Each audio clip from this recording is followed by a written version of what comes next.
11वां प्रश्न है, गरबा किस राज्य से संबंधित है? गरबा राजस्थान, महाराष्ट्र, गुजरात, मध्य प्रदेश। तो गरबा गुजरात से है। तो 12वां प्रश्न है, डांडिया किस राज्य का नृत्य है? गुजरात, राजस्थान, गोवा, महाराष्ट्र। डांडिया भी गुजरात का है।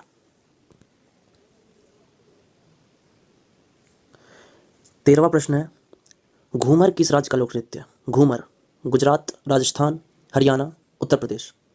तो घूमर राजस्थान का नृत्य है।